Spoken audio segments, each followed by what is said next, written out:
اگر رشتے کوئی بھائی ناراضی چل رہی ہے تو آپ صلی اللہ علیہ وسلم نے فرمایا رشتے داری توڑنے والا جنت، بولو نا بھائی نہیں آئے، سگے بھائی سے ناراضی ہے، سال ہو گیا 2 سال ہو گئے، بھائی بھائی سے بات نہیں کر رہا، بہن بہنوں میں لڑائی ہوئی ہے، وہ بھائی جب الگ الگ شادی ہو گئی، الگ الگ رہ رہے ہیں، لڑکے کیا کرنا ہے، تم پہل کر کے دوستی کر لو، یا تو ایک ساتھ رہ رہے ہوتے ہیں نا اور ہر وقت چپکے ہوئے پھڈے ہو رہے تو ہم پھر خود ہی کہتے ہیں کہ سائٹ سوشل ڈسٹینس کا جو ہے نا سرٹیفکیٹ بنوا لو، پھر ہم خود مشورہ دیتے ہیں۔ جب الگ الگ ہے، وہ بہن اپنے میاں کے ساتھ رہ رہی ہے، وہ بھائی اپنی بیگم کے ساتھ الگ رہ رہا ہے، پھر کیوں لڑ رہے ہو؟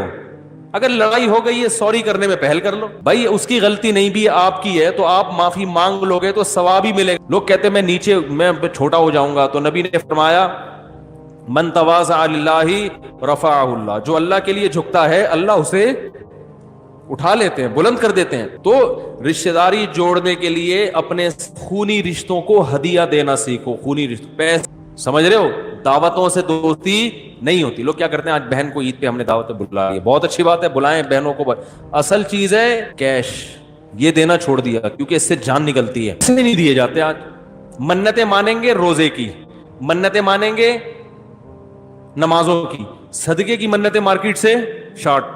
ٹھیک ہے نا، اے اللہ میرا یہ کام ہو جائے تو اتنے روزے رکھوں گا، خواتین بھی مانے اتنے روزے رکھوں گا۔ پہلے صحابہ جو منتیں مانتے تھے نا وہ یہ کہ میرا یہ کام ہو گیا تو اتنے پیسے صدقہ کروں گا، پیسے مارکیٹ سے کیا ہو رہے ہیں